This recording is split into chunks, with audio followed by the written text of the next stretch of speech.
think I figured it out. Well, I mean, it's not that big a deal to figure out, but I think I figured something very important out. And that is this ongoing business of Trump is a racist and the Republicans are racist and the moon landing was racist. This focus on race.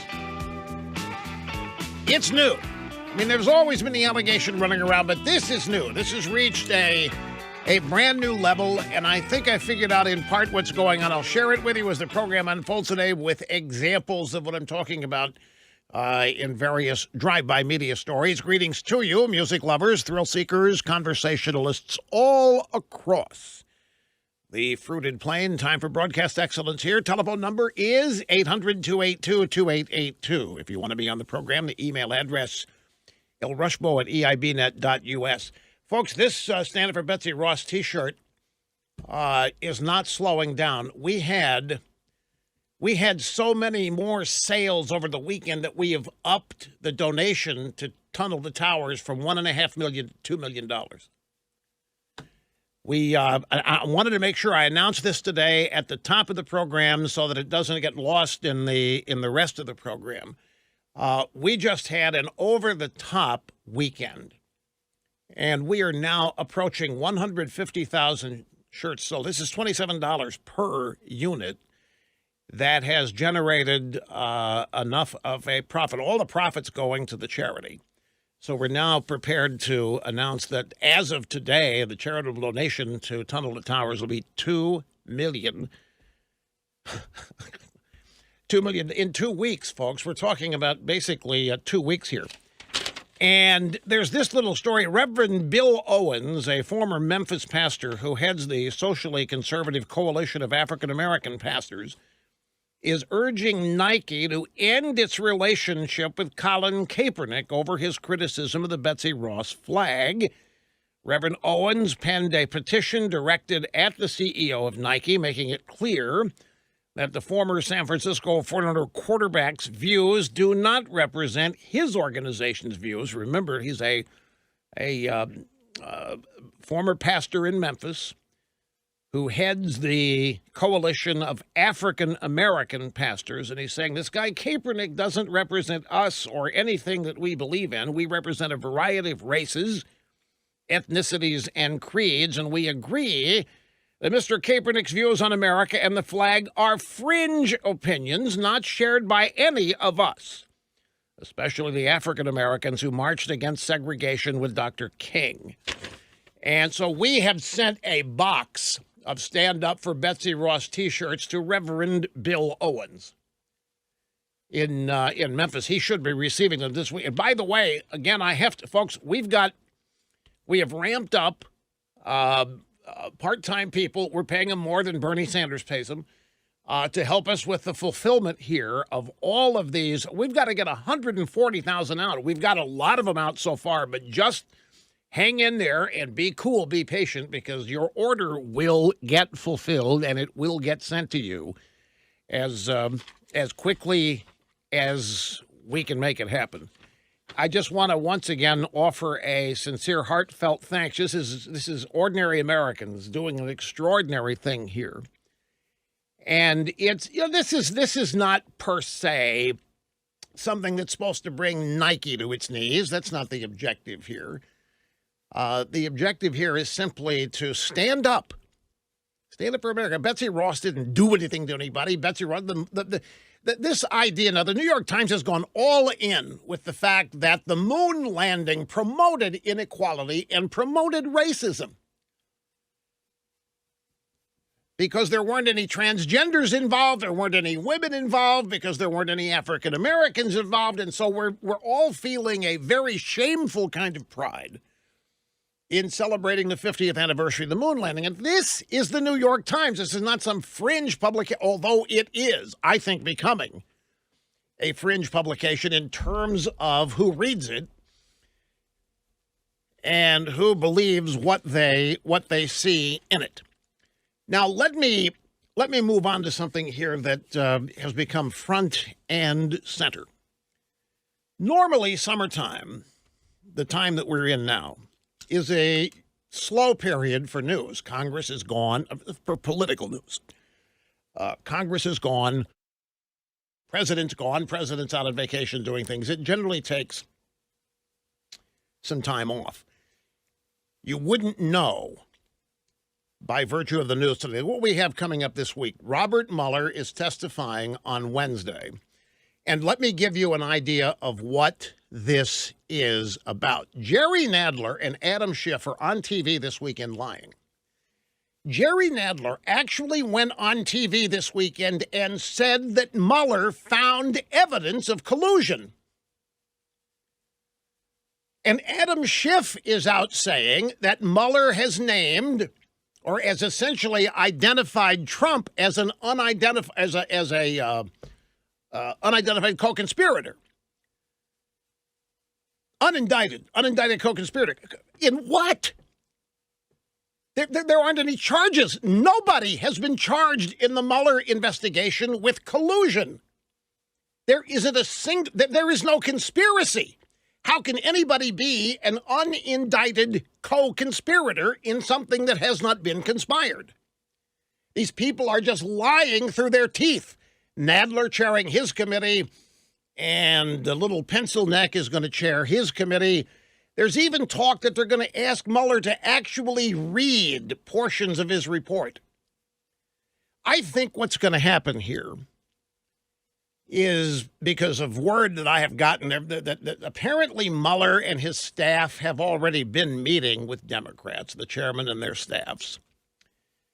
And I think the plan, the intention is, Mueller's made it clear that he's not going to go beyond the report. And a lot of people have said, that's Rush. We don't have anything to worry about here. Mueller has said he's not going to go beyond the report. I think you're being set up with that. I think we're all being set up. I think what they are doing is conjuring a sentence here or a line here that Mueller can utter that the media can then take sort of like as a pull quote and portray it as something new. Portray it. I mean, since truth is out the window and since fact has no place here, I mean, there was no collusion. The real question is, how long did Mueller know that? How long did Mueller keep his investigation going after he knew there was no collusion? Now, as far as I'm concerned, Mueller took the job knowing there was no collusion. There never was any. There was never any evidence for collusion, folks. I hate to be beating the drum here again, but this is all going to be coming back front and center on Wednesday. So it's not bad to have a little primer here. There was never any collusion. There was never any evidence of collusion. This whole thing was bogus. The Steele dossier is all they ever had, and it has never been corroborated or verified because it was all made up. It was bought and paid for political opposition research from the Hillary Clinton campaign. There was never any evidence. Now, the reason this is important, if Mueller knew shortly after he took the gig, if Mueller knew through the last half of 2017 and all of 2018, if he knew there was no collusion, then any crime that they claim they want to have found to have taken place in the year and a half this investigation continued, despite everybody involved in it knowing there was nothing there, you have what essentially would be a year and a half long perjury trap. You have there was no reason to keep the investigation going other than to hopefully create circumstances where people would say something that would be a lie or would be perjury, or that they could find something that would allow them to tie it back. This was a coup from the get-go. It was a gotcha from the get-go. It was an attempt to get Trump to reverse the election results of 2016, and it's really, really important to keep track of when Mueller and his team knew that there was no collusion. And I'm telling you that they knew that when they took the job. When Mueller gets the file from Comey on collusion, there isn't anything in that file. There was and is no evidence because there wasn't any collusion. Therefore, there cannot have been a conspiracy. and therefore Trump cannot be an unindicted conspirator, an indicted co-conspirator. He can't be anything because there wasn't a conspiracy. You cannot say that somebody is an unindicted co-conspirator because there isn't a conspiracy. There isn't a crime. There was not a crime found. But the investigation going on for a year and a half minimum after Mueller knew that is evidence on its face that they were attempting to use that year and a half to make something happen, to create the illusion that something happened, to catch people in perjury traps. It was a giant setup, this entire Mueller investigation. It's dead. There was never any collusion. Mueller's report has come out, and yet the Democrats can't let it go. They want to bring it back. They want to incite impeachment. CNN has a poll out there today that got the drive-by media very depressed. Vast majority of Americans are not interested in impeachment. They don't want the president to be impeached. It isn't going to stop these guys. They're going to do it anyway. They already are. I think unofficial impeachment hearings is what this is. I think this is an unstated impeachment laying of the groundwork, if you will. But I have no doubt. I have no proof. I have no doubt, using my intelligence, guided by experience, that Mueller and the Democrats and their staff have had several meetings, and they have concocted things for Mueller to say that appear to be throw-offs, one-offs, ad-libs, what have you, that by themselves and out of context, one little sentence here, one little sentence there, could be used to establish a multi-day news cycle that creates the illusion that Mueller revealed something new, not in the report. That's what they're dying to happen. That's what they are hoping to create in terms of the impression of the American people, that something new has been announced. That's why Mueller and his staff saying, we're going to stick to the report. We're not going to go outside the report. That's a perfect setup. Because now everybody thinks when Mueller sits down that all he's going to talk about is the report. Then whatever bombshell he lets loose, people, well, it must be in the report. We're being set up like you can't believe. The Democrats have been working overtime orchestra. I think this is one of the reasons Mueller's testimony has been delayed. We have a tweet from Comey out there today saying, get ready, America. I'm paraphrasing here because you're going to be seeing one gigantic patriot this week. One of the greatest Americans ever who only knows truth and principle and patriotism, blah, blah, blah. That is Robert Mueller III. Speaking of Comey, the Inspectors General report, there's been a little bit of an advance notice of what's in it. What's in it is that Comey lied to Trump when he told him he wasn't the target, that Comey was continuing to set Trump up. It's not good for Comey if what we are hearing is going to be in the IG report is accurate. Now, against all of this, we have the ongoing back and forth, you're a racist, no, you're a racist. No, I'm not a racist, you're a racist, between the president and the squad, Ilhan Omar and Alexandria Ocasio-Cortez. In fact, I think the racism thing is actually not working as well for the Democrats as they had hoped because Spartacus is out there. Cory Booker, Trump is worse than a racist. Uh-oh. Worse than a racist? How can you be worse than a racist? But if you are, it must be that racist just doesn't have the impact that it once had. Do you realize for most of our lives, this has been the number one political weapon and charge the Democrats have made against all of their opponents? Racist, racism, bigot. I would think by now the American people would be worn out of it. I would think by now the American people would go in one ear and out the other. How many times can you hear this and have it still have any kind of impact? If it's the standard, ordinary, everyday allegation the Democrats make about every opponent. What's different this time? In the past, there was never a Republican that pushed back against it. I don't care who it was. They called George W. Bush a racist. They called Reagan a racist. They called all of us racist. None of the official elected Republicans ever pushed back against it, so it was just allowed to sit there. The theory, the strategy on the Republican side was let it go, this will pass, we'll be on to some story in a couple of days, let it go. If you respond to it, if you dignify it, just looks like it bothers you, blah, blah, you know the drill on this. Donald Trump pushes back. Donald Trump pushes back, you hit him, he'll double down hitting you back. You come back at him, he'll triple down. This is what we are in the middle of. And this is what I think I was alluding to earlier. This is what I think I have figured out, which hang with me because I'm going to be spelling this out before this hour ends.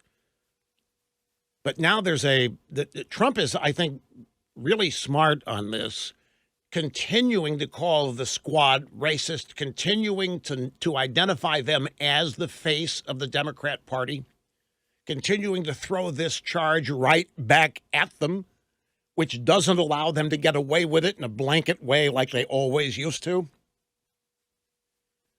So now people are being forced to deal with it. I mean, the president's the one making this the news. The president is the one making the allegation that the squad is racist news. The media has to cover it because the president keeps calling them that.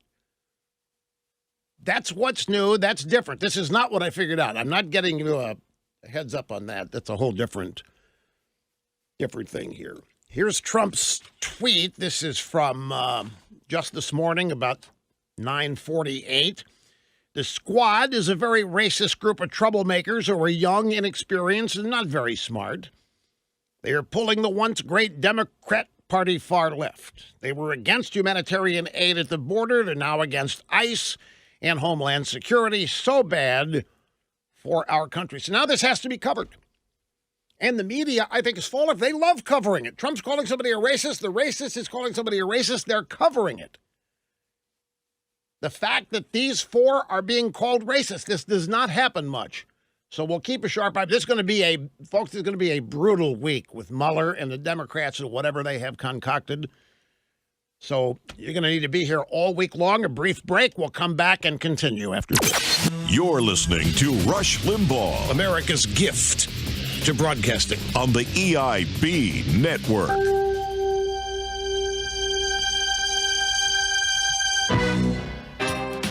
And just a brief moment here before the next break. I went long in this last segment. This is the Stand Up for Betsy Ross t-shirt, the only real one, the one that I'm holding in my hands here. The only real one's at RRush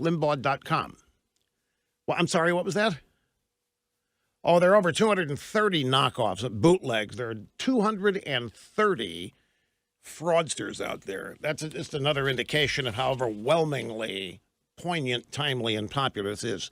And we're shutting them down. They're not all operating, but they've 230 different knockoffs, different websites that have attempted to sell this T-shirt as the authentic one. But there's only one place to get the real one with our exclusive fabric and the charitable tie in a tunnel to towers. It's at RushLimbaugh.com.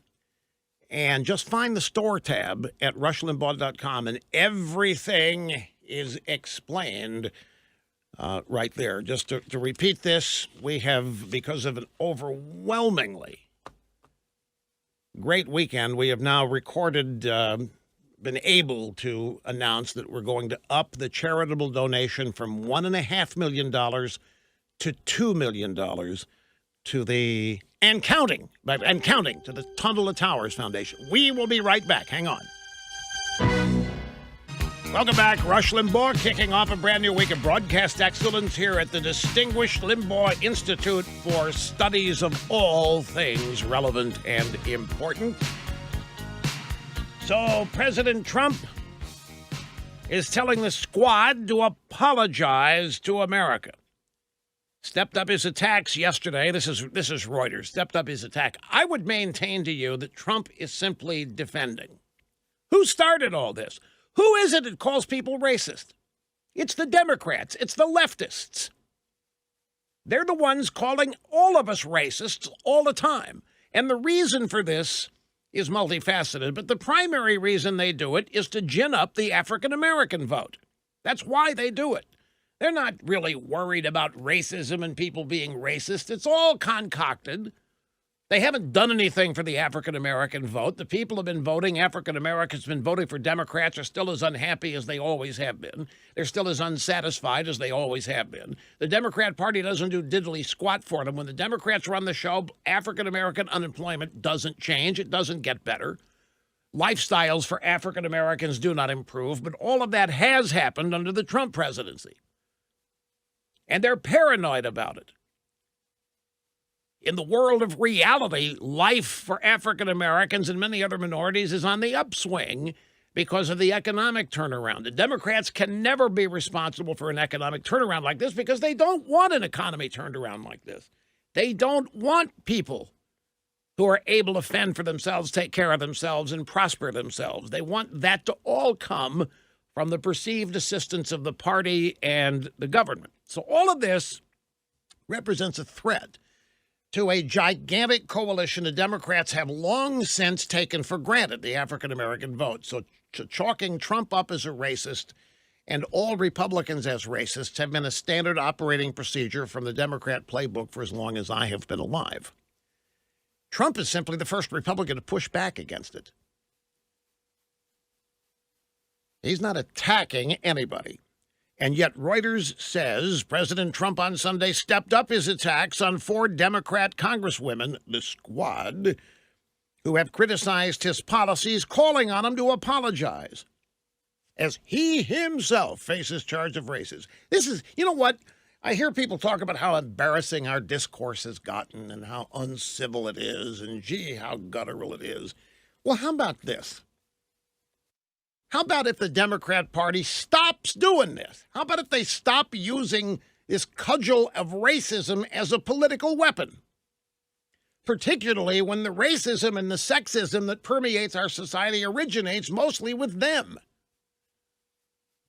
Now, you can sit here and you can wring your hands over the loss of civility and how awful this is, but it's the Democrat Party which pursues this course of action.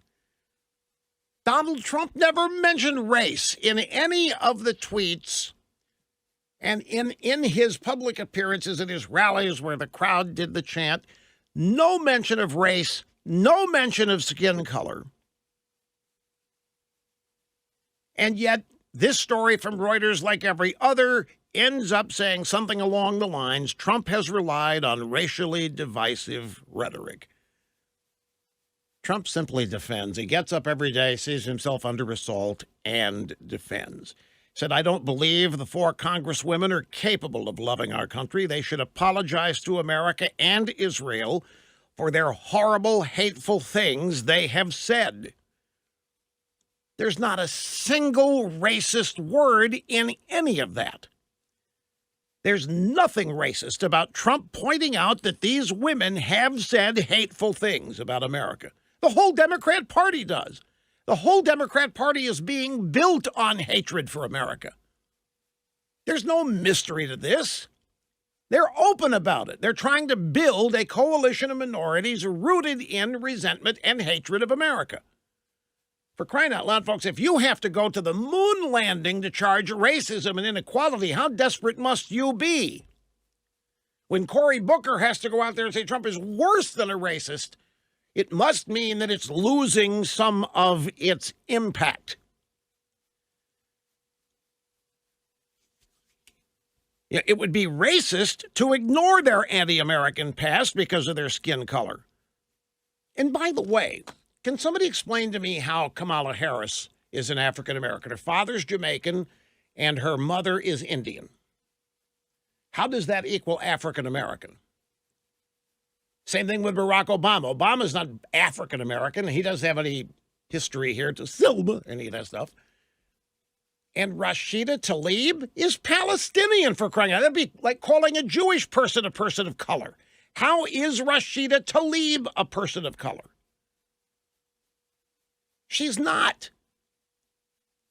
This is all about making them victims. It's all about making them appear to be just little people trying to save themselves and save their country. And this big man bully, this guy Trump, comes along and squashes them and steps on them. And it's all because he doesn't like. It's absurd. Anyway, I think, folks, that it's actually it's smart the way Trump has done this. But he's elevated Alexandria Ocasio-Cortez and her squad. She elevated them and now merged them with Pelosi's Democrat Party. And the media took the bait. The squad is getting slobbering media coverage, kind of like 90s boys bands got. But Trump has rebranded the Democrat Party with the help of the media that hates him, and he did it for free, did it for no charge. Now, as irritating as media coverage of Pelosi's squad may be, remember that most Americans are irritated at all of this, too. Now, here is what I think, and I'm not going to be able to complete this before the break, but I want to get started here. I was chatting with a good friend over the weekend, and we were discussing the ongoing weirdness and oddity of so many conservative never-Trumpers and why they are. And we looked at a couple of things that I'm not going to mention any names of never-Trumpers because I don't want to elevate them, but they're starting to get on this racism business, too.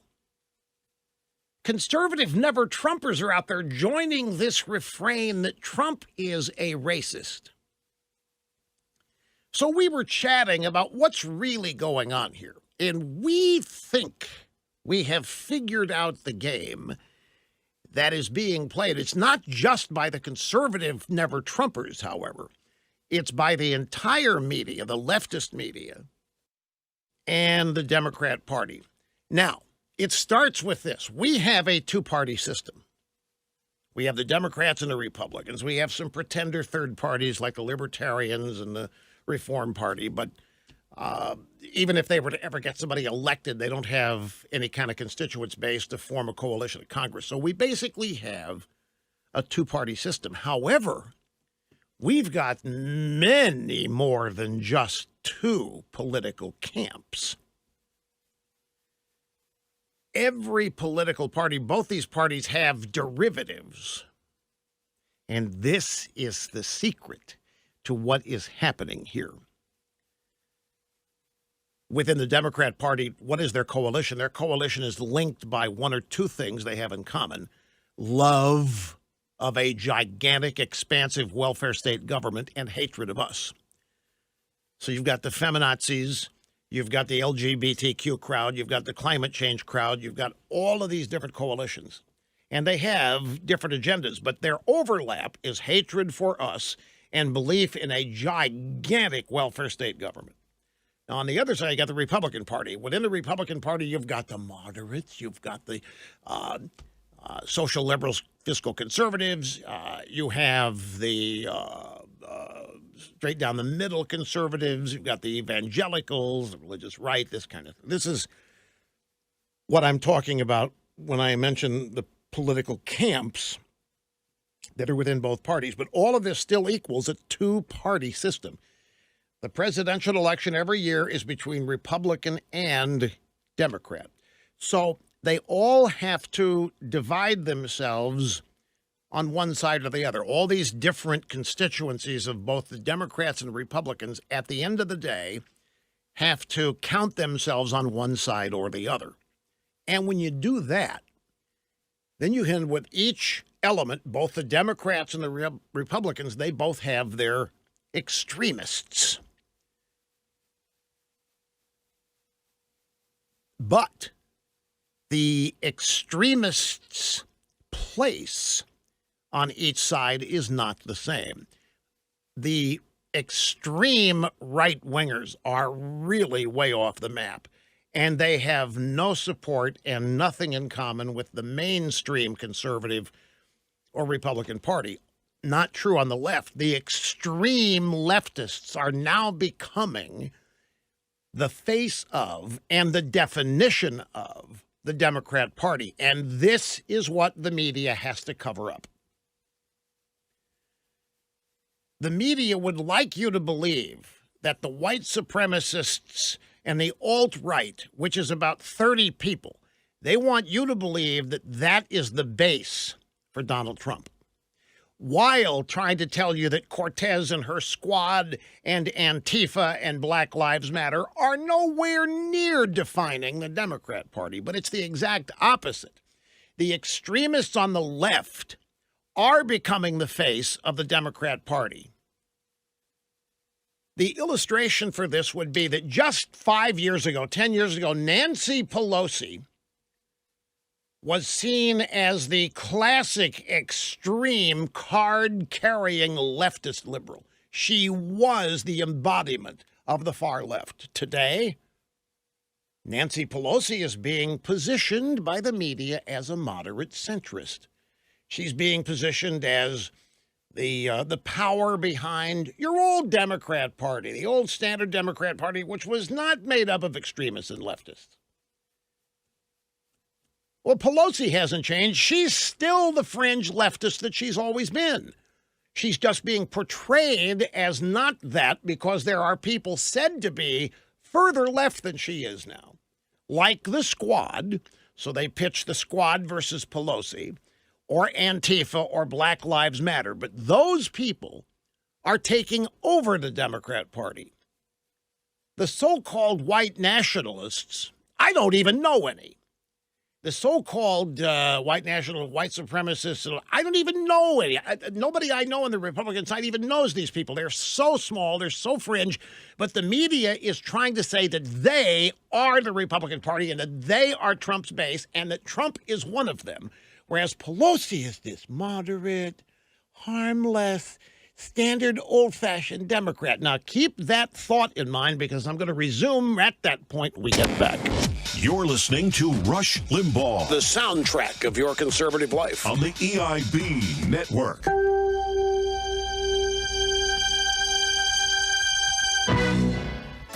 So resuming where I left off, and those of you on hold, we've got somebody on hold who just received their Boll and Branch sheets, and they want to open the package while talking to me to tell me what she thinks of them as she opens them. So we've got that lots of stuff coming up. So on our side, as I just explained, we have Trump's base. Trump's base loves him no matter what he does. Not a complaint. Don't misunderstand. It's an observation. If you add to Trump's base, you have traditional conservatives and you've got some mainstream center-right Republicans who are not thrilled with Trump. And some of them might disagree with him about a number of things like the tariffs or spending, the debt.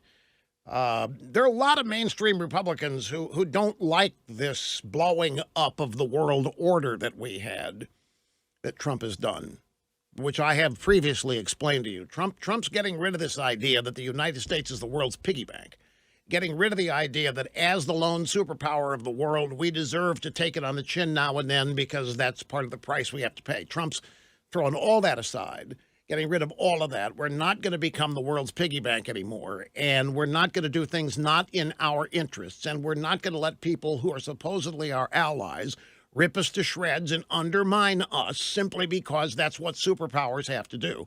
We're going to be great. We're going to stand up for greatness. We want everybody else to follow our lead. Now, within the mainstream Republican Party, some people don't like that. I'm talking about, get the Republicans and Democrats, then you got various camps within each.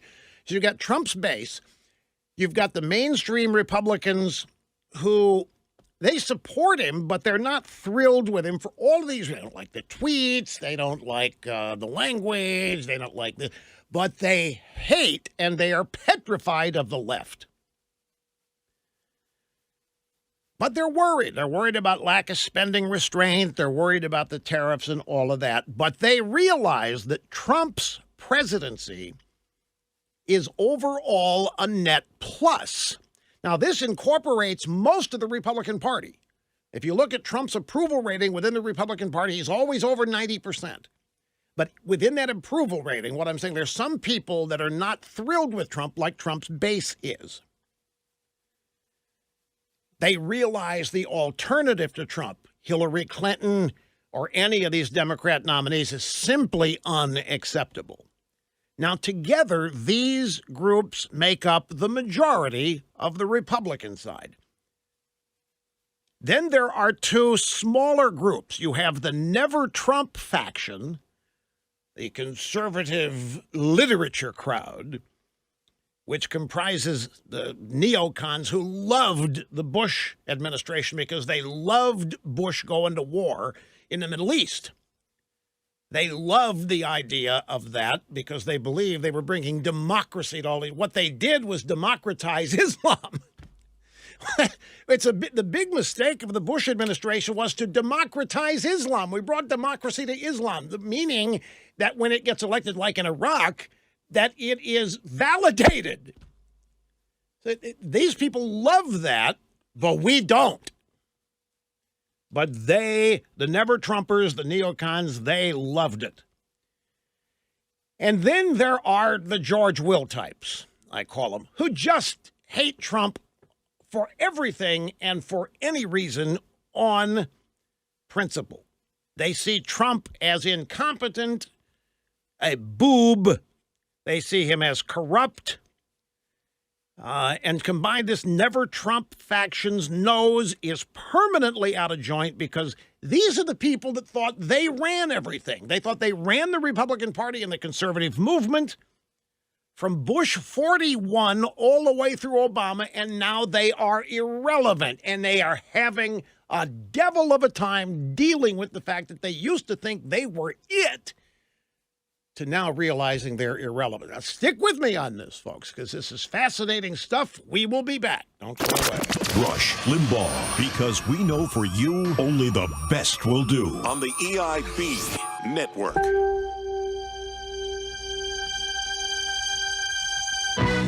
Back. Great to have you. Rush Limbaugh, the EIB Network, the Limbaugh Institute for Advanced Studies of All Things That Matter. Telephone number if you want to be with us, 800-282-2882. The email address, lrushbaugh@eibnet.us.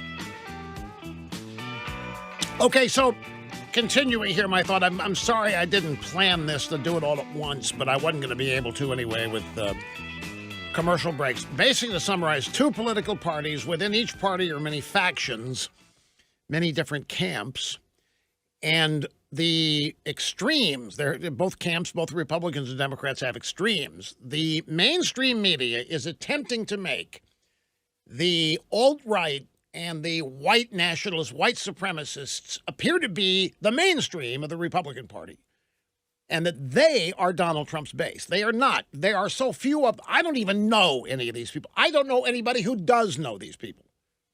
They are not. They are so few in number, they would not represent more than an asterisk if they were ever polled. But the media is trying to portray them as the identity, the main identity of the Republican Party, the white supremacists, the white nationalists. That's what they want people to believe is the Trump base. On the left side, on the Democrat side, their extremists are the face of the party. And this is what Trump is trying to point out and illustrate. Not just the squad, every damn one of them, Antifa, Black Lives Matter. This is the mainstream of the Democrat Party, but the media is trying to hide that. And the media is trying to make it look like Pelosi is the mainstream of the party, and she's your standard, ordinary, everyday Democrat. Now, it used to be. Nancy Pelosi was the extremist of the Democrat Party. She was the face. She and Schumer and all of her leadership people in the House and Senate, they were thought to be the Obamas. They were the extreme leftists. But now they're being portrayed as moderates. They're being portrayed as standard, ordinary Democrats, and it's the squad and some of these other people who are the malcontents. The media is trying to hide the fact that the extremists on the left are the mainstream. Now, where this comes into play is this. The media and the Democrats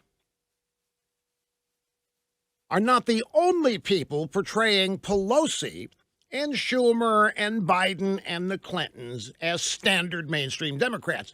The never-Trumpers have joined that crowd.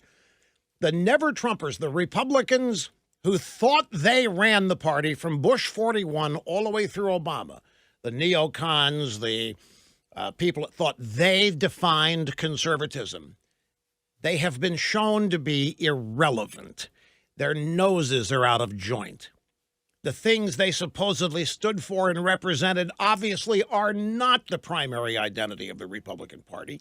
And so they have joined forces with the left. They're prepared to vote for Hillary now, or were.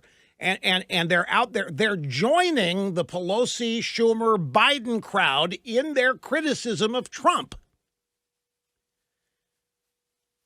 So they're positioning Pelosi and Schumer and all that crowd, Biden, as the mainstream, harmless, standard issue, good old-fashioned Democrats. Even though she's not a moderate, she's not the mainstream of the party anymore. And the media Democrat complex and the never-Trumpers have now decided to try to portray the fringe, really fringe, extreme right-wingers, of which there are so few you couldn't put them all in a phone booth. The never-Trumpers have joined with the media in trying to portray that as the mainstream Republican Party united under Donald Trump. Now, those of us, you and me, who actually are the mainstream of the Republican Party have now been marginalized and dismissed as a bunch of schemers secretly trying to rationalize racism. And that's what all of this is. The white nationalists, the white racists said to be the mainstream of the party are now defining it as nationalist racism. And you and I, the mainstream of this party, the mainstream conservatives, are being marginalized and said to be part of this gigantic amalgamation. It is really frustrating because this is the narrative, folks, that we're going to be hearing from here on out. From here to the election, this is the narrative. But I'm taking the time here for you to explain it to you in hopes that you'll keep it in mind as you digest news and never Trump criticism in the days and months going forward. You can find various never Trumpers, and I'm not going to mention any names because I don't want to publicize these people and I don't want to elevate them. But never Trumpers, former conservatives at conservative publications' websites are now writing of the Republican Party as though it is a white nationalist party, as though it's a white racism party with Trump as the leader, because their noses are out of joint, because they have discovered they're not the face of the party. They don't run it. Trump came in and took it away from them. They're ticked off. And they express their anger in this I don't like his mannerisms. I don't like his lack of sophistication. I don't like his lack of civility. And in a way of elevating themselves as all of that, they are essentially joining the left-wing criticism of us. This is the thing. It's not just of Trump. They're saying of us, mainstream Republicans. They're joining the Democrats now in this cacophony of allegation that the Republican Party has become white nationalist racist, and that's why they can no longer be a part of it and cannot be a part of it as long as Trump leads it. This is, it's so full of bunk, I don't know how to express it beyond saying that.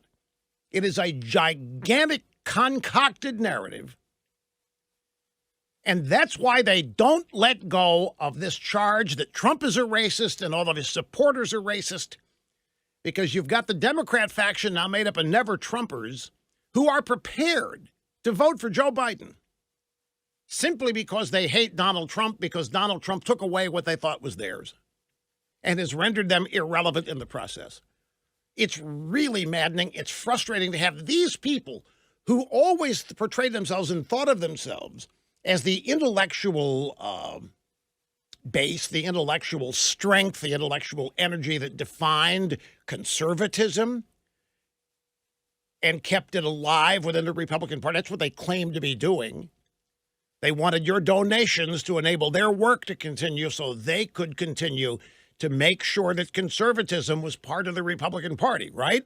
You'd go on the cruises. You would contribute every year when they would send you the notes that their magazine's about to go broke or that their website's about to go broke. Without your donation, they were there to make sure conservatism stayed in the Republican Party. Those people have now joined with the left to go after Donald Trump as a white nationalist racist.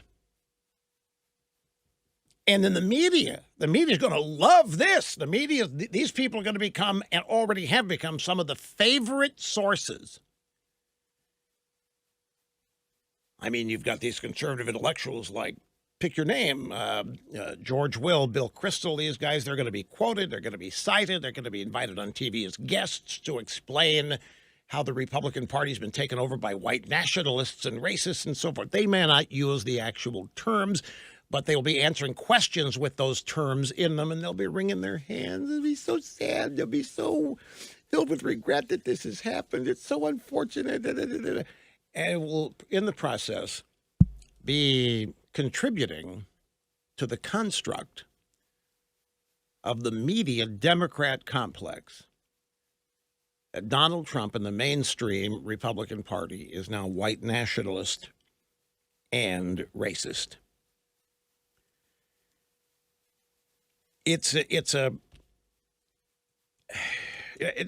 really, as I say, it's a frustrating thing.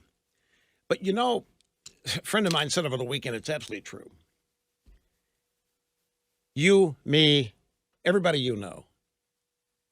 If we were to be told tomorrow morning when we woke up that the country is now going to be run by Clarence Thomas, Shelby Steele, and Thomas Sowell, we would be thrilled.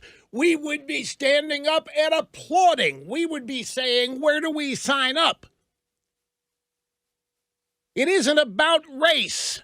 It never has been about race with us, mainstream Republic. It isn't about race with Trump. It's about American greatness. It's about American fealty to our founding. It's about America remaining what it was founded to be. It's about loving the country and loving everybody in it and wanting everybody in it to be the best they can be. It's about loving the country and loving everybody in it so that people born here or who immigrate here legally will continue to be able to access the unique opportunity human beings in this country have to pursue their dreams and their ambition. That's what we want. There's no racial component to this. And I'm sure you could think of additional names to Shelby Steele, Thomas Sowell, and Clarence Thomas. I'm not kidding. If I woke up tomorrow and found out they are running the country, one's over to court, one's in the White House, and one's running Congress, I would be in nirvana. And if Jean Kirkpatrick is still alive, throw her in there. There's no sexism, there's no misogyny, there's just, on our side, a pursuit of the best. We live in the best country. We want the best people in positions of leadership. We want the smartest. We want the best. We want this country to be filled with people who appreciate and revere its history and recognize the opportunities that everybody living here has. We want people who will explain the opportunities, expand upon them, not run them down, not rip them to shreds. Stop and think of the Democrat Party. The Democrat Party, the American left, has spent the last 2 generations doing what? Well, among many things, they've been trying to raise the self-esteem of our children, right? The self-esteem of our children is crucial, Mr. Limbaugh. We have too many bullies and too much unfairness. And so we've been out there telling these kids, you're wonderful, little Johnny, when little Johnny hadn't done anything yet to be wonderful. Little Johnny's team can't win a game, so we don't keep score for little Johnny's team. Little Johnny can't pass the exam to join the fire department, so we lower the standards so little Johnny can't. All to raise little Johnny's self-esteem. Then what happens? After we spend 2 generations raising all these people's self-esteem, the same people come along and tell them their country sucks. And that they have no hope and that they have no chance in this country. This country's filled with racists and bigots and sexists and homophobes and all that.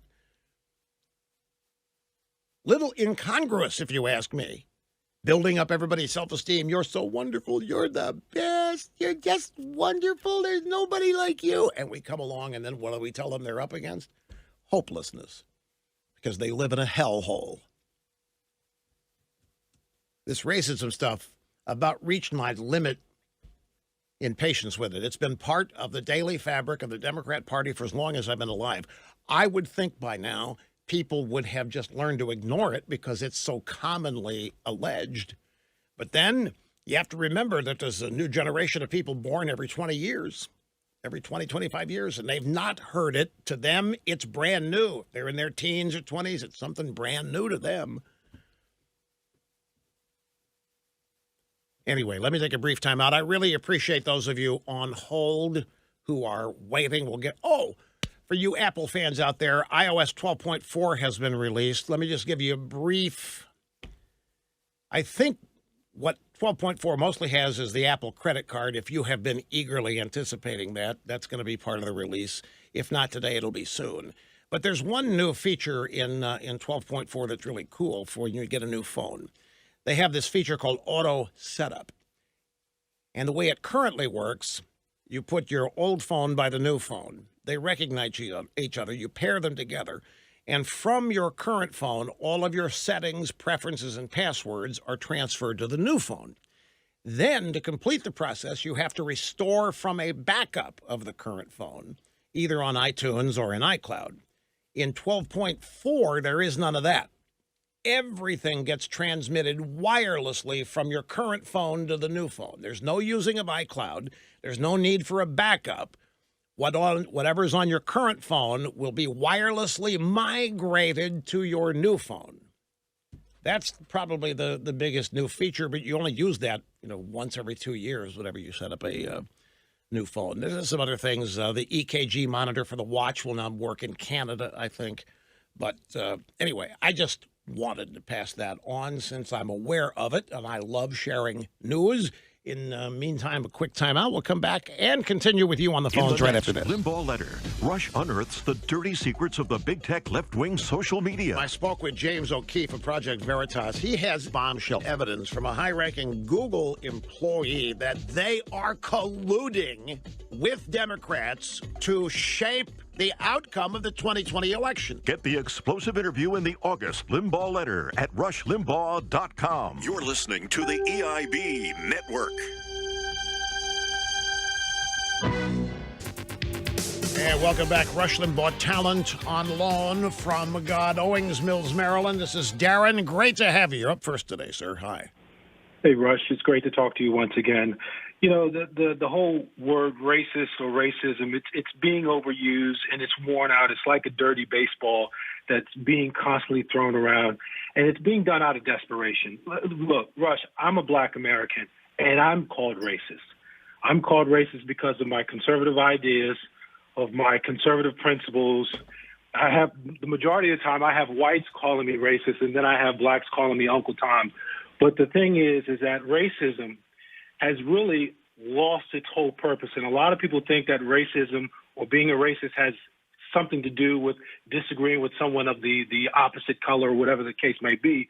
And it has everything to do with racism means that if you believe your race is more superior than another race and you believe that you should control that race, just like with slavery, then that is the proper definition of being a racist or racism. It's not the fact of a white person disagreeing with a black person's philosophy or principle or vice versa. Well, that's very shrewd of you, because it's exactly what racism has become. Disagreeing with a woman is sexism, a woman in politics. Disagreeing with a African-American or a person of color minority, that's racism. That's exactly what it has become. And it really was amplified during the Obama administration. Absolutely. Obama knew it. He used it. He capitalized on it. He encouraged it. And it was divisive as it can be. And we're still suffering from it. And I wanted to say this. I think the reason why racism is constantly being used is because there is a fear of name calling. There is a fear of being called prejudiced. There's a fear of being called bigoted, even though you're not. But the mere fact of someone throwing that word at you or throwing the word of being intolerant or homophobic, people cringe, and I don't want you to tell me that. I don't want you to say that I'll do whatever you need. Just don't call me these words. And President Trump, I love him. I love him. And what he is doing, he is using it on them. If you're going to call me racist, I'm going to call you racist, and we can go back and forth with this. We can play this game. And what he is doing with the squad, it's absolutely brilliant. I love him. I was the first one to say that, listen, when he was coming out of the elevator, that man's going to be elected, and he's going to surpass in 2020 brilliantly. So I do appreciate all that you've done, and I appreciate all that the president is continuously doing. He's just a fantastic guy. Well, I'm glad you called, Darren. Thank you very much. You're right on the money. Racism has become something else now, though, too. And by the way, I wish he was right. My sentiment is, and I'm sure those of you who are my age, you've heard it your whole life, but he's right about something. When somebody calls you that, you don't want to be called. I remember the first time it happened to me after this program began. I remember this is 30 plus years ago. Don't have near the experience then with any of this that I have now. And there was palpable fear among the syndication partners. Oh my God! You can't let that stand. If that sticks, we're done. If they portray you as a racist, it's over. And they were right. Once the label sticks to you, and so it has been used so effectively against Republican politicians. They will not criticize. They wouldn't criticize Obama. They won't criticize the congressional black Caucasians. They won't criticize Black Lives Matter. They want everybody to think they marched in Selma along with all the other. They can't because they don't want to go. They don't want to have to try to defend themselves against it. Now, I no longer, it doesn't register with me, but I'm different. I'm fortunate. I've got an audience of multiple millions of people who know that it isn't true. Most people don't have that. You've got your inner circle, you've got your friends and so forth, but those of you who I depend on, and I don't say that lightly, for the success of this program, you know the truth. So the allegation bounces off. Where it does have effect is on people that don't listen to the program. But it's about time it's worn out, don't you think? Hi, great to have you with us, my friends. Launching and kicking off a brand new week of broadcast excellence from here at the Limbaugh Institute, the EIB Southern Command. That's the Funk Brothers. Got to make sure you pronounce that N in there. Funk Brothers, the Motown backup band. Here is Grace in Dallas, Texas. Great to have you on the program. Hi. Hi, Rush. Thank you for taking my call. After Neil Armstrong passed away in 2012, you gave the most beautiful tribute to this great American hero. You explained in great detail the risks these astronauts were taking. And one fact you talked about has stuck with me all these years. On Saturday, to celebrate the 50th anniversary of the lunar landing, my family had NASA TV on all day. And your teachings on the lunar landing were more comprehensive and descriptive than 12 hours of NASA TV and many visits to both the Johnson and Kennedy Space Center. You are kidding me. I didn't see any of that. Now, are you sure about that? Absolutely. 12 hours of official NASA, and what you learned from me about Armstrong and the landing was more detailed than that? Yes, sir. You informed me about the significance of the risk that these men took with each and every step on the moon, because the men of science at the time did not know how deep the dust layer of the moon would be. And that is why Neil Armstrong's first reports when he was on the lunar platform were about the depth of the dust. He was reporting that it was seems to be 2 inches deep.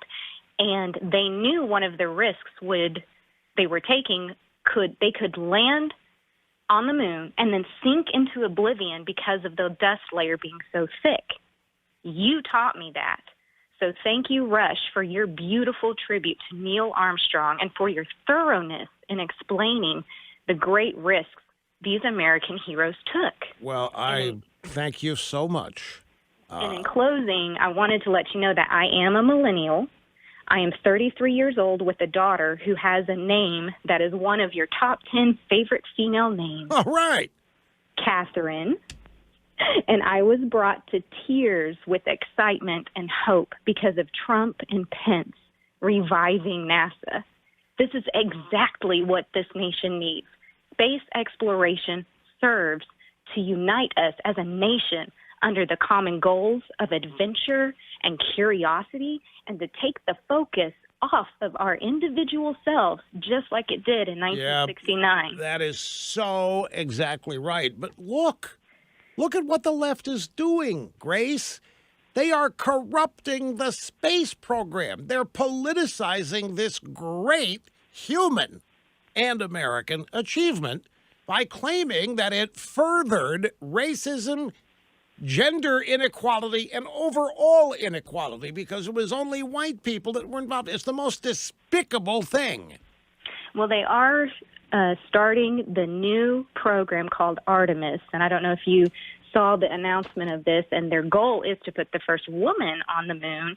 And I'm excited for my daughter to have this amazing opportunity to see the new Artemis program unfold, and for the opportunities that she is educated. She has been listening to your program since birth, and she jams to your tunes, and she says, "Rush Baugh," every time your program comes on. Rush Baugh. And I just wanted to thank you so much for your service and for teaching at the Institute for Advanced Scientific Studies. Well, thank you. You are doing a great job. Thank you very much. I really appreciate it. You know, I'm going to say something that is going to be misinterpreted or misunderstood, but I'm going to say it anyway. I don't expect most people to believe it, but calls like this just flatter me like you can't believe. Make my day, because I don't get, see, even just mentioning, I don't want this to sound defensive or sad. I don't want it to sound like whining or complaining, because you all know I don't do that. I don't get much feedback. This is not a complaint. It's largely because I don't position myself in places to get it, and I don't seek it. So when I get a call like this, I mean, you realize that she thinks that she learned more from me about the moon landing and the risks and the challenge than watching 12 hours of NASA over the weekend. And I remember the Armstrong tribute, and I remember everything I said about the risks that today are largely taken for granted. But putting yourself on such a tiny little room capsule on top of at the time, the most powerful rocket, just the objective, despite all of the testing, the things that had to work. For example, they're on the moon. And I'll get to the dust business here in a minute. But they're on the moon. Lunar landers on the moon. They've done their moonwalks. They've collected their rocks. Now it's time to lift off from the moon. They've got one chance. If the engine doesn't fire, they die there. It's because of the technology at the time. It's because of the fuel source and the way it was ignited. They've got one chance. That rocket launching the LEM back up to rendezvous with Mike Collins, who's orbiting in the Apollo capsule around the moon. They've got one chance for that to happen at the exact split second it has to happen, at the exact correct speed, at the exact correct angle, at the exact correct spot on the moon where it's rotating, creating its own gravitational force, therefore thrust and push. They've got one chance. If they miss it, if the engine doesn't fire, they don't get off the moon. If it's a second or two late, they're going to play hell rendezvousing with either, because they don't have any fuel. There's fuel to reposition the spacecraft, but not to propel it. Plus, you're in a zero-gravity environment. There's no thrust really against it. That's they're using the gravity of the moon to get there. They were not using rocket power to get to the moon. The rocket power was to escape Earth's gravity enough to be affected by moon gravity. So the moon brought the spacecraft to it. There was no gigantic rocket on the back of that Apollo capsule launching them. It was just little positioning jets to change the yaw and the pitch, but not the speed. Well, that engine was a rudimentary engine. They designed it to be as simple as possible because it had to work. They test fired that engine over 1,000 times in the testing on Earth to monitor it to make sure it would work. And at that moment in time, they're doing a countdown, time to lift off the moon. It had to work. Well, obviously it did. It worked perfectly. But it was just that kind of endeavor. There was no backup for this. I don't remember why, if the engine didn't fire, it couldn't be fired again. They would have had to wait. If they missed that split second, they would have had to wait for another one to come around, what with the Apollo orbiting and the moon rotating on its axis. But it was just a simple switch that was thrown. A computer did it, and if it missed... Now, the dust business, the reason why this stuck with me is because growing up as a little boys like rockets. Were interested in rockets and so forth. In fact, millennial boys still are. That's why they're still fascinated with going to Mars. They haven't had to grow up yet. They're still able to act like they're 8 or 9 years old, but now they're on the rockets with Branson or whoever else going to Mars. In the early days, we would send spacecraft to the moon and land it to see what happened, but we couldn't send anything heavy enough up there to actually test the lunar lander, and on top of it, the rover and everything else that they need once they get there. And there was, if you go back, I don't know how easy this would be to find, but at the time, throughout the 1960s, you can find mainstream stories that would say, latest science is that the moon is all dust and that anything touching it gets swallowed up. It's all like quicksand, essentially. And they landed not knowing if that was true or not. We went to the moon not knowing what was going to happen to that lander when it landed. We had a better than average idea that we were going to be okay because they had launched probes and other things, and they were able with high-power telescopes to see obstacles that the Russians had put up there that they had not sunk, but nothing this heavy. And there was a genuine fear that the Earth or the moon would literally swallow enough of that lander that it wouldn't be able to get back off and that the astronauts wouldn't be able to get out without being swallowed themselves. That's how little was scientifically, factually known. Now, at the same time, those stories were out there in the 60s. There were counter stories. This is a bunch of garbage. This is paranoia. The moon is as solid as a rock because that's all it is. It's a giant rock. Nothing's going to get soaked up. Nothing's going to get sunk in. But the prevailing view of the day was, we don't know. We're not sure. And they arrived not knowing. I mean, the first missions to the moon orbited but didn't land. There were all kinds of tests done, the best they could at the time to get an idea of the surface. But she's right. When Armstrong put his first foot on the moon, one of the first things he described was the depth of the sand. Whether or not they were going to... Now, they pretty confident because the thing landed and it didn't sink.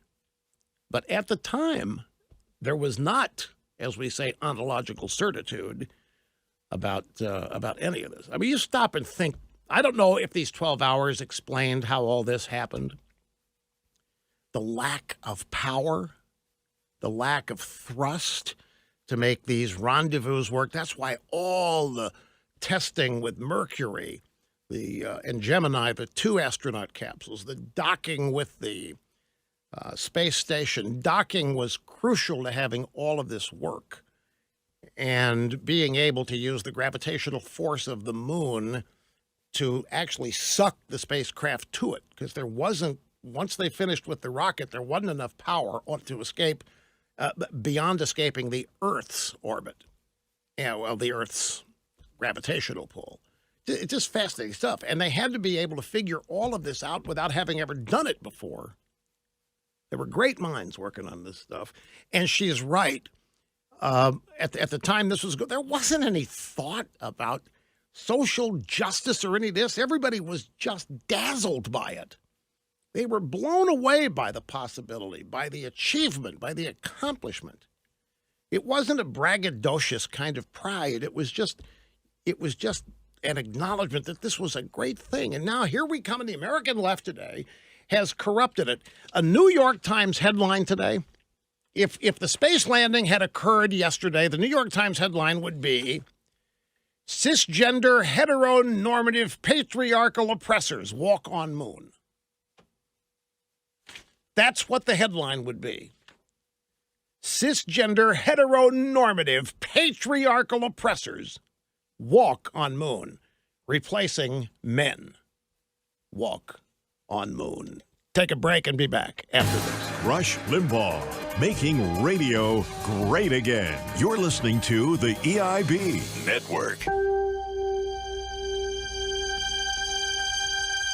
I'm going to stick to the phones here, folks, but in the next hour, it's going to be jam-packed, news after news after news, story after story after story, because there's a lot that I must get to today. Here's Madeline in Melbourne, Florida, right up the road. Great to have you with us on the EIB Network. Hi. Hi, it's an honor to speak with you. Thank you. Well, I'm so excited. I finally took the plunge after listening to you about the Bolin Branch and did some research, and even though I always believed you, but I still got to do my own little research, and I understand. Look, you got a guy on the radio telling you that a pair of sheets, set of sheets that cost $250, are as luxurious as anything you've ever slept on. I can understand you wanting to validate that yourself. I don't take it personally that you want to go above and beyond what I'm saying. I research everything, so. Well, that's good. You're a Trump supporter, right? Oh, my God, yes. Well, see? Research has even validated. Yes. All right. So, am I right? You have your box there that you just Yes. got, and you want to open them open my on this box. call? Yes, I got it out of the cardboard. I'm sitting here staring at the white box and about to unfold or untie the little bow here. Folks, do you realize the risk is about risks? You realize the risk that we're taking? This woman could tell me in a moment that she thinks these sheets are not what I have been saying they are. And I am allowing this risk to happen in front of millions. Okay, I'm untying it.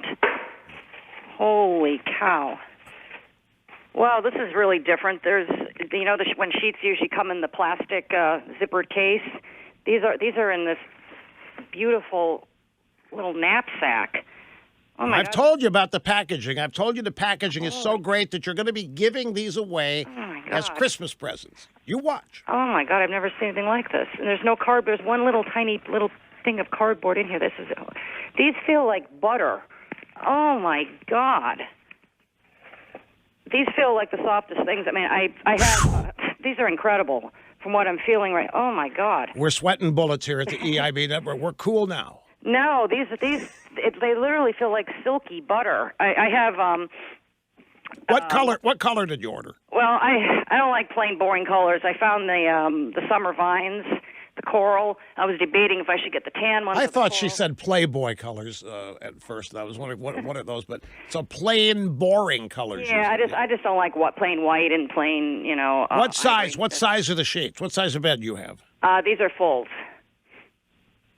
These are full. All right. So you like the packaging. Packaging is incredible. The little, like I said, the sack. I just love it. It's not in that stupid plastic zipper bag like all sheets come in. And you with can tell cardboard. just holding that sheet in your hands that it feels different. Oh yeah, no, these I can already tell. I mean, I know instantly when I get something like this. that Okay. it's going to be good. Did anybody pay you to do this? No.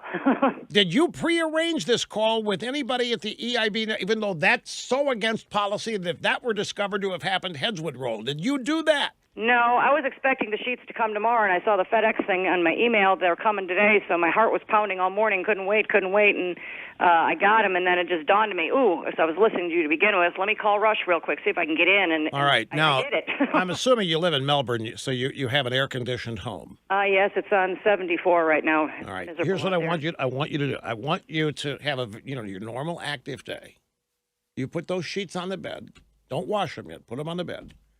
Have your normal active day. Then right before you go to bed, get in the shower, take a hot shower, towel off, and then get in bed.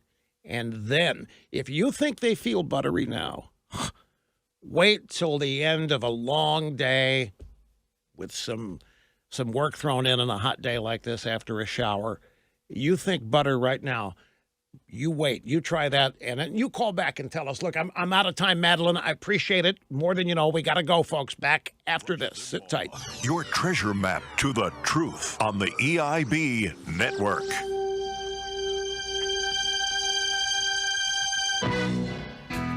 So I checked the email during the break, and I knew it was going to happen. You set that Bull and Branch call up. It was obvious. No, we didn't.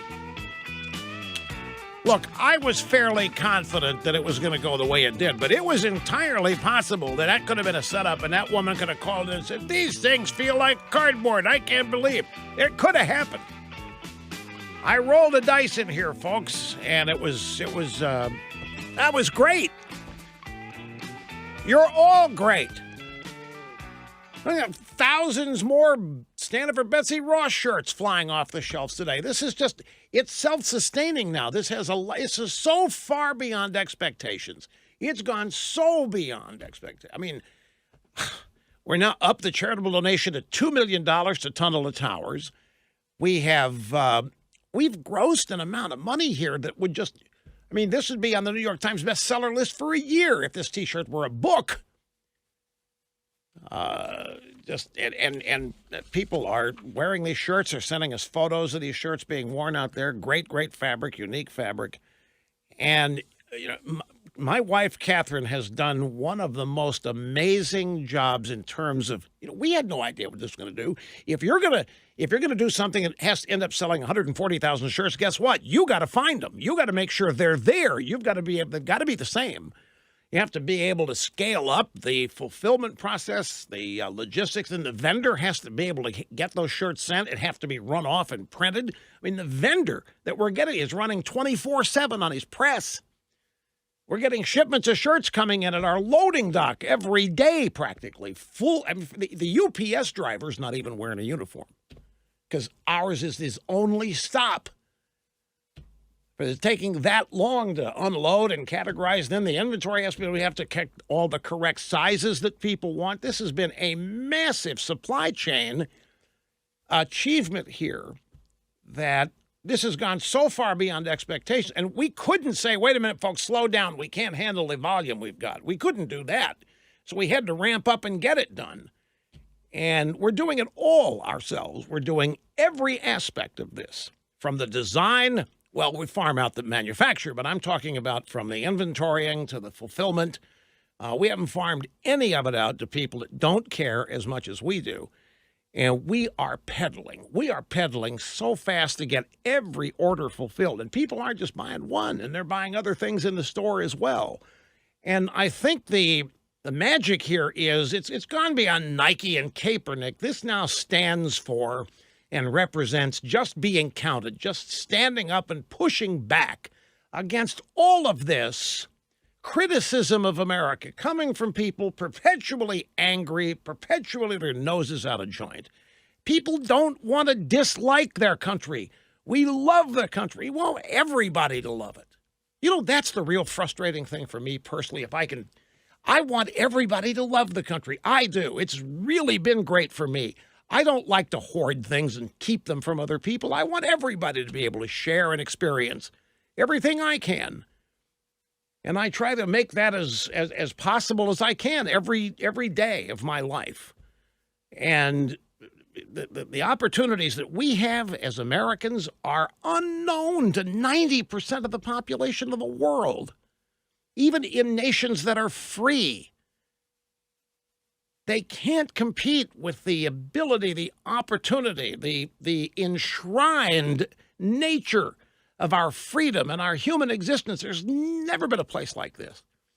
And it just, well, I'll be honest, it hurts when I run around and see all this hatred for America. And I know what it is. I know it's people that hate this country because it threatens them or because they're a different political. These are not people that love America and want to improve it. These are people who don't like it, period. Because they think it's not for everybody, it's not fair, it's not equitable, whatever lies they tell themselves. But they're perpetually enraged, perpetually angry. There's nothing infectious about that. I don't want to be part of a movement that grows because people are angry and filled with rage and hatred over nonsensical things. Whatever disadvantages people face in this country, they are nothing compared to disadvantages and obstacles and adversity around the world. But the great thing about America is that you have a free road right in front of you to overcome whatever obstacles are in your way, and we all face them. Everybody has obstacles, including the rich, including the children of the rich, or some of the most screwed up people you'd ever run into. They can be. Everybody has obstacles. Everybody faces discrimination of one form or another. Everybody faces disadvantage because we're all different. All of us are capable of different things. Some of us are good at some things. Others of us aren't good at those things. Some of us aren't good at very much, but there's one thing we excel at. We strive to find it, spend our lives doing it in our pursuit of happiness and contentment. And to be surrounded by people that hate the place, to be surrounded by people that don't like them, it's just disappointing before it's angering. It saddens me before it makes me mad because it's so unnecessary. Hating America isn't going to do anything for America. It's not going to do anything for you. And in fact, this is the one place, if you've got some kind of a grievance, this is the one place to get it fixed. It's the one place to address it. This is not the place to hold responsible for it. No matter what our past is our past. Whatever happened in the past doesn't happen anymore. The fact that it did happen does not scourge us for the rest of our lives as a nation or as a people.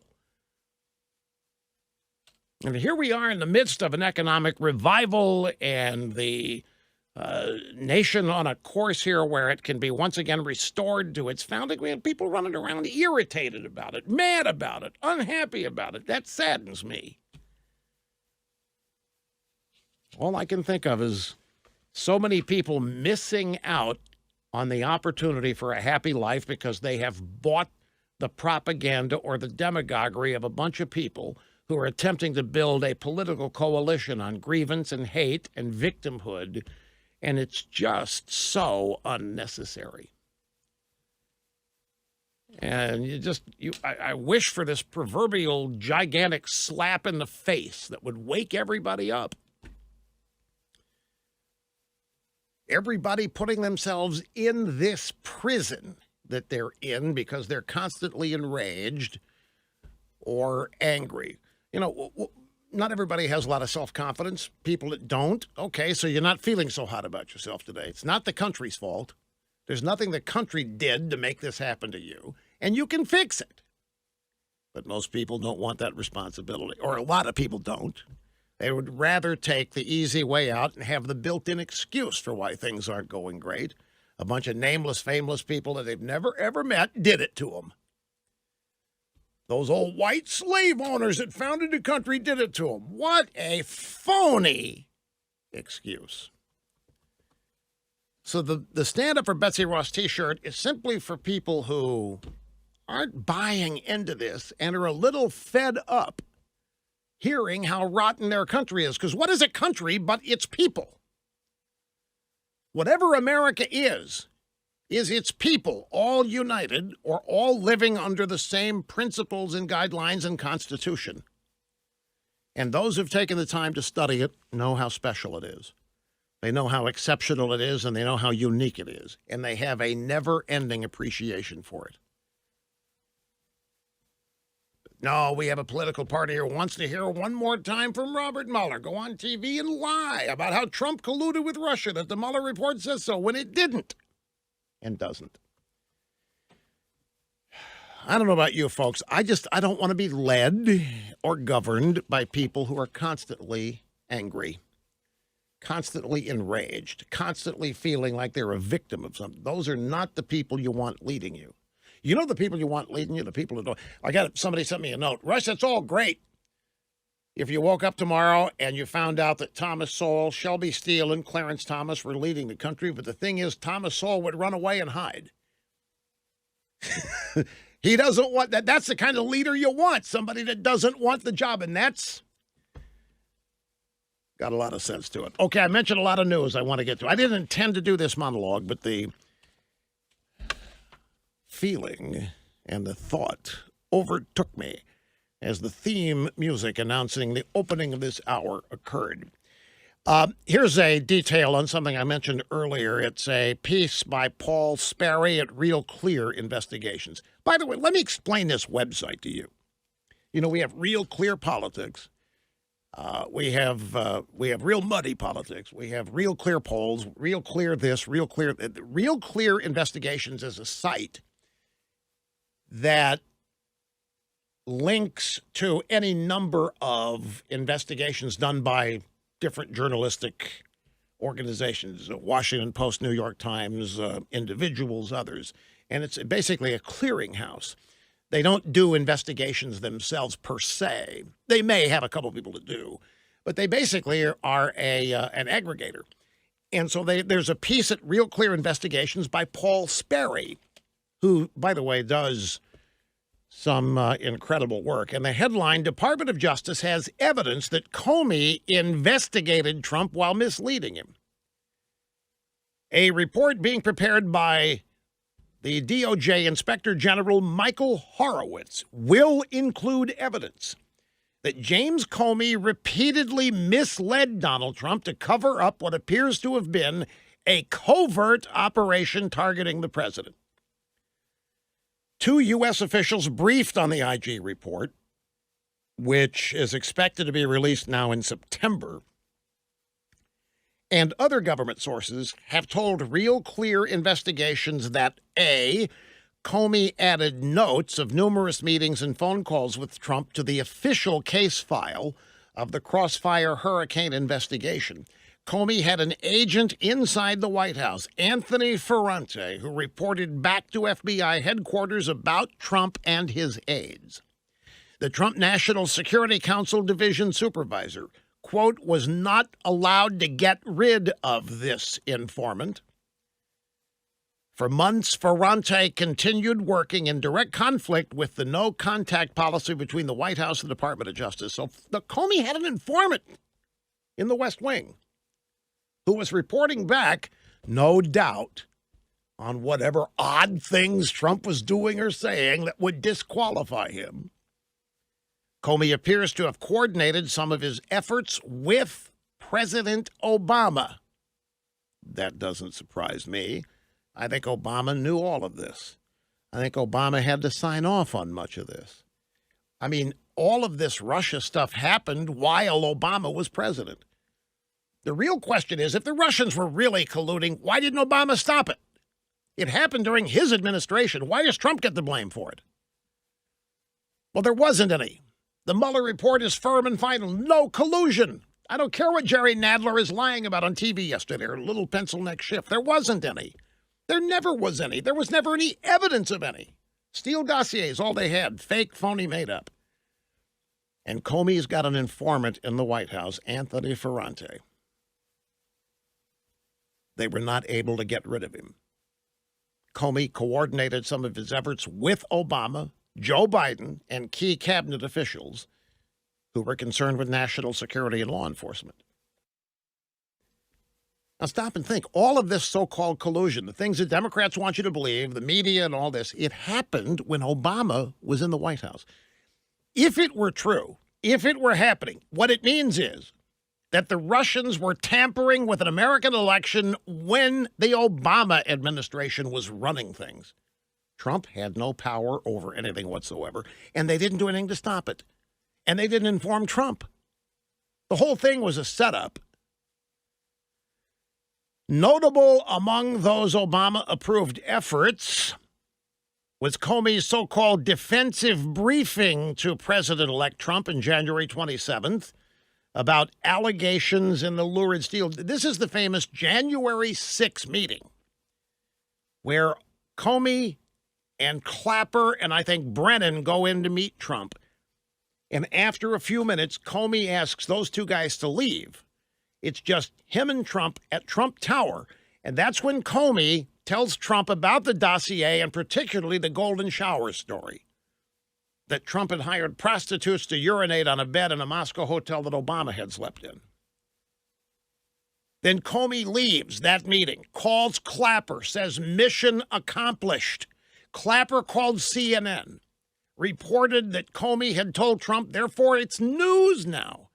Trump knows about the golden shower story. This authorized CNN to begin reporting on it. They got a Pulitzer Prize for uncovering this hidden story, when all it was a James Comey plant and a Christopher Steele piece of fiction in the dossier. And what Sperry has uncovered, well, what the Inspector General has uncovered and will be in the report, is that Obama approved that meeting and what happened at it. Obama approved Comey, Clapper, and Brennan going to talk to Trump in Trump Tower.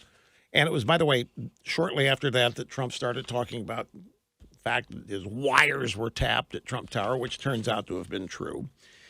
Let's see what else we have here. Schiff. Yeah, Adam Schiff, pencil neck. Trump has decided racism is good politics. Trump's go-back remark in the workplace might be illegal, says the Associated Press. Racism is good politics. I'm telling you, this is an allegation and a strategy launched by the Democrats. And they're all falling in line now with the media taking the lead. Jerry Nadler, Mueller hearing to air evidence of Trump wrongdoing. Jerry Nadler was actually on television yesterday saying that the Mueller report shows collusion between Trump and Russia. Now stop and think for that a moment. It doesn't say that. It specifically says there wasn't any. And here's Nadler on TV yesterday just lying through his teeth that the Mueller report shows Trump-Russia collusion. So now Mueller's coming up there to testify on Wednesday. There have no doubt been coaching sessions and meetings between Mueller and Democrat staff, and I will guarantee you they have come up with 1 or 2 line ad libs. You know, Mueller's saying he's not going to go beyond the report, but he will. He will. He'll have a couple of offhand comments that will end up breathing life back into this, as though Mueller has added something new. That's all they want. Doesn't matter what it is. That will allow them to continue to pursue this coup and this lie. These people are making abject fools of themselves. I have to take a break. I just saw the clock. Hang on, folks. We'll be back and continue after this. It's new. It's collectible. It's the EIB Collectible Challenge Coin, forged in steel and made exclusively for EIB listeners. Get it now, only with a new combo membership to Rush 24/7 and the Limbaugh letter. Available at RushLimbaugh.com while supplies last. You're listening to the EIB Network.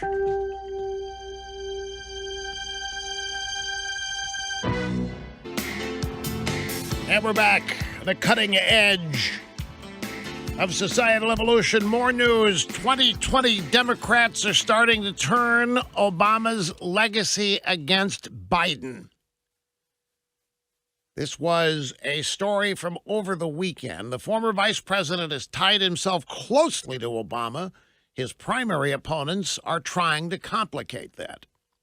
Now, this, to me, is a story that hasn't gotten anywhere near enough attention, and the reason it isn't is because the Democrats, the media, do not want to play this up.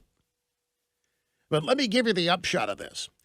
Vice President Joe Biden has used Obama's beloved status among Democrat voters to insulate him from criticism from his primary opponents. But in recent weeks, the Democrat frontrunner, Biden, has had that legacy used against him, with his competitors pointing to the shortcomings of the Obama administration as evidence that Biden isn't up to the task of leading the next one.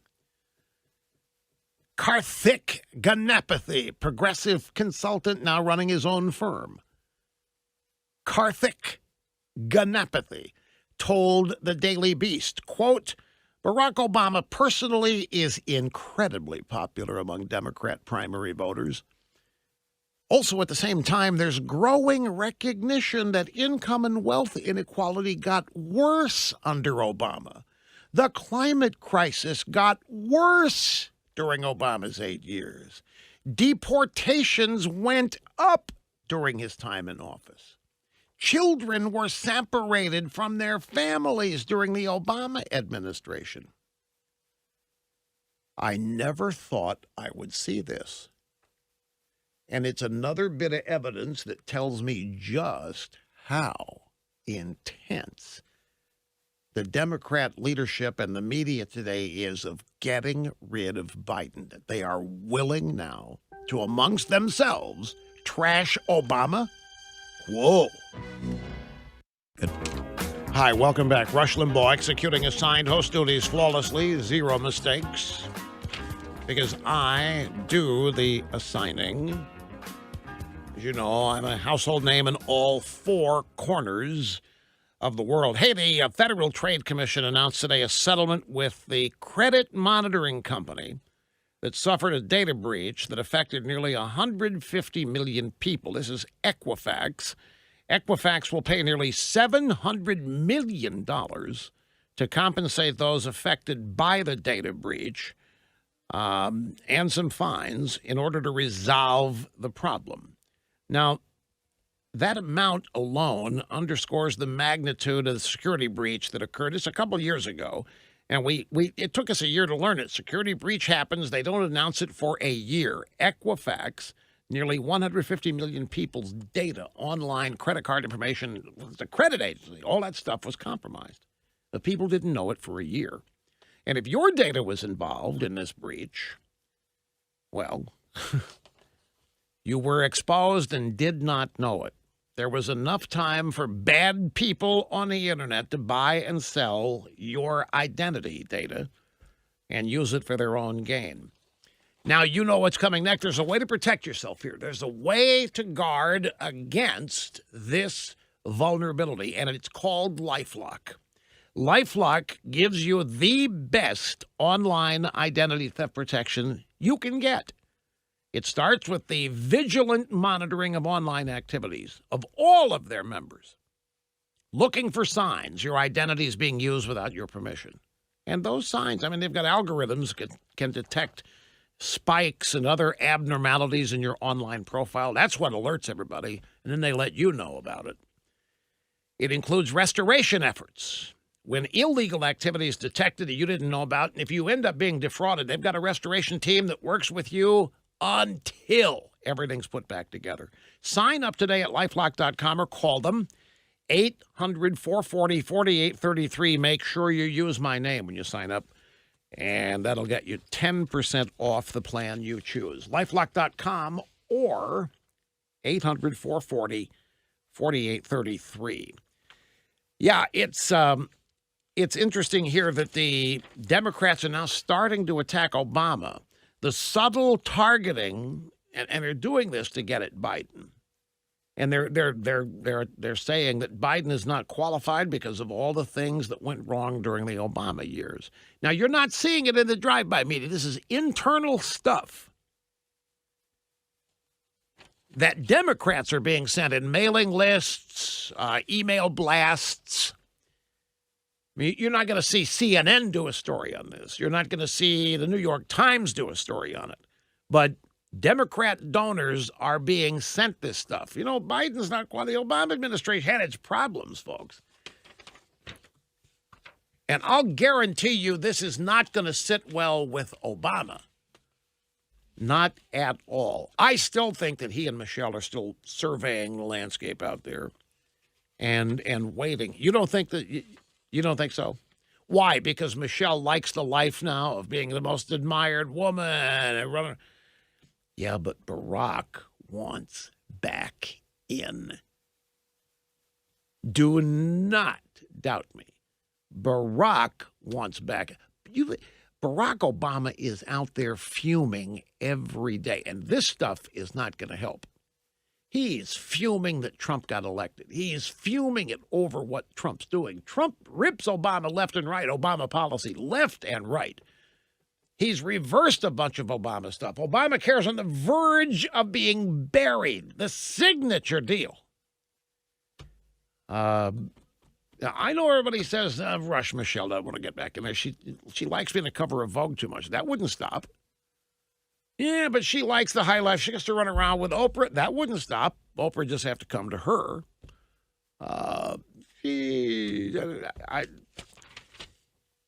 Who are we talking about here? We're talking about committed Alinskyite community organizers. Bernie Sanders. Bernie Sanders defends how little he's paying his campaign staff after complaints that they're not even being paid what his presidential campaign says that people should be paid. Bernie Sanders is not paying his campaign staff the $15 minimum wage that he is advocating. So Crazy Bernie defended the pay package on Friday after the Washington Post story highlighted the fact that Bernie's being a little bit of a hypocrite. And then Bernie expressed frustration that his employees took their complaints to the media. He said, "It does bother me that people are going outside the process and going to the media. That's not acceptable. That's not acceptable. It's really not what labor negotiations are about. It's improper." Really? So your employees aren't allowed to complain.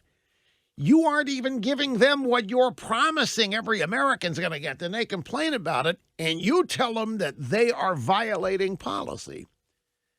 Bernie's solution to this, by the way, has been to cut people's hours.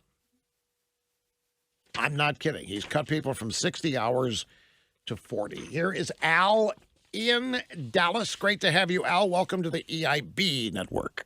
Well, it's a pleasure to talk with you, Rush. A pleasure. Thank you, sir. I wanted to tell you two things. One about my grandson and your books. But first, I thought I would help define a little bit for the young people what racism truly is. Racism is about excluding individuals based on their race. It's about denying something from someone because of their race. To say that you think Koreans smell is not racist, it's rude.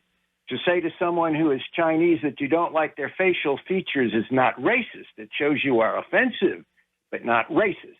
To deny these same people access to something all other people have access to because they are Asian is racist.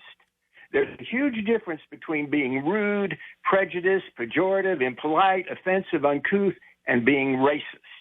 And I think that needs to be clear to young people because they think that if you say, "Oh, I hate Italian food, I don't like the Italian food," let me tell you something.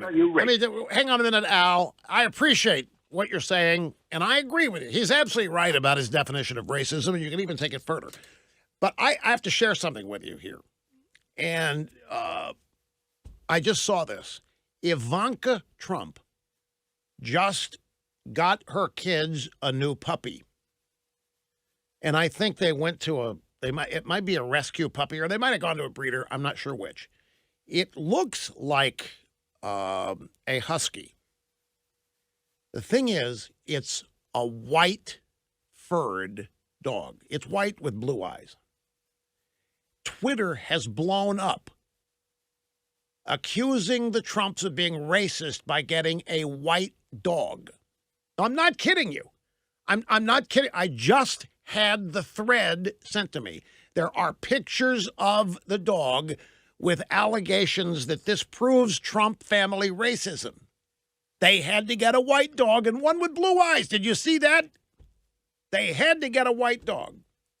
We're talking about fur, hair. We're not even talking about skin. There is no such thing as a racist dog. What if they'd gone out and they got a black lab? That would have been okay. That would have shown they were not racist. So, Al, this is how far gone we are. You can give the proper definition to a lot of things. The proper definition of socialism, they don't know what that is. They don't know what the real definition of communism is. Millennials today who are socialist think that it means being social, being nice to people, living in groups of people that treat each other fairly. That's what they think socialism is. They have no idea what it is. Same thing with racism. Racism now, any disagreement with somebody. By the way, the only people that can be racist in America today are white men. African American men or women, Asian men or women, Indian men or women, impossible for them to be racist because they're minorities. They don't have any power to hurt anybody with their racism. The only people that are racists are white men. And even further, white Christian men. White Christian gay men are excluded because they're gay, and gays are a minority, and therefore they can't be racist. It's hideous, and it's ridiculous. It ought to be, it should have become a joke by now. As frequently and as often as the Democrats are out there charging it, it's lost whatever meaning it ever really had. There are some genuinely rotten people out there who are racist. I mean, and there's many proper definitions of the word. Now, Al was right that a lot of what is just rude and impolite behavior is being chalked up to racism. But racism, in its real form, is hideous. It believes in the inferiority of other human beings because of the way they look. It believes in the inferiority of people over things they have no control over. Real racism is despicable. It's hideous and it's ugly. And this is what's so outrageous. They're just charging any white person's existence today is racist. And it traces to the founding of the country. That's what there are college courses now on white privilege where white people are being forced to take it so that they're being forced to understand they're born with, inbred racism. They're being taught there's nothing they can do about it, that they are inherently flawed in this way. The only thing they can do is constantly apologize and make amends at every turn. But what we're talking about here is not racism. And the racism that's properly defined, there isn't that much of it. That's the real thing that irritates me. When you start talking about actual, real racism, the Democrats want you to believe it's everywhere and that it exists solely in one political camp, the Republican camp. Barack Obama was one of the biggest racists that you can believe. Racism is also the active attempt to divide people on their human differences. And I'll tell you, Trayvon Martin was the first episode where Obama sought to divide. If I had a son, that's what he'd look like. So Obama basically said his son had been murdered. By who? A white Hispanic. The only white Hispanic known to exist in all of humanity, George Zimmerman. Got to put Zimmerman in a museum. The only white Hispanic anybody has ever seen. He was dubbed that by, who was it, the New York Times. And then, of course, Ferguson, Missouri. Every such opportunity, Baltimore, Ferguson, Trayvon Martin, the Obama administration was right in there with Eric Holder driving the bulldozer, doing everything they could to divide people by virtue of race. That is hideous. These people really should be ashamed of themselves for what they're doing and the damage that they are causing. And it's all for the sake of the quest for power. I have to take a break. Sorry, back in just a second. Don't go away. Rush Limbaugh, pointing the way on the EIB network.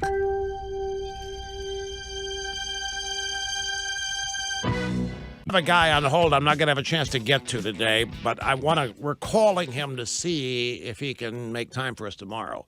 He's in San Mateo, and he worked for NASA during the 1990s, and he talked to the engineer that built the engine that launched the lunar module back off the surface of the moon, back up to the Apollo capsule orbiting the moon. That's the engine we talked about, that they had one chance if it failed, they were doomed. And he talked to the guy who designed that engineer. There was no ignition for various reasons that our caller is going to explain tomorrow. It was a cryogenic fluid that was used under pressure. There was no ignition. All kinds of things had to be adapted to because of the atmosphere. So I hope he'll find time. Let us call him back tomorrow. Our friends at iDrive, folks. iDrive backup. In fact, I was reading a story over the weekend about online off-site backups and how preferable they are and how great. And sure enough, there it was in the list of top leading services was iDrive. They have a software program in addition to their backup program, and it's perfect for those who are vacationing this summer. It's a way to stay at work when you're not there. It's called Remote PC. It allows you to remotely access the computer at the office. Doesn't matter what operating system you're using. And no matter where you are. If you laptop on a beach, you can log into your office computer. Remote PC is software you download on your phone or your tablet or your laptop. You travel with it. Once it's downloaded, you can instantly connect to your computer in the office. And it's like being in your office, right in front of your computer screen, right there on your keyboard, full access to the files, the printers, the external drive, whatever is at the office, you are, for all intents and purposes, there with Remote PC. It's a great service. PC Magazine gives it 2 thumbs up, 4 stars. A great review. Sign up at remotepc.com. Use my name. You'll get 90% off the first year. People say, 90%? They're giving it away. They want you. They love this. They love what they've invented and created here. They want people to benefit from it. 90% the first year. And it's not expensive to begin with. Less than $7 a month. remotepc.com, and remember to use my name. In every corner of this world, your name is a household name. Limbaugh on the EIB network.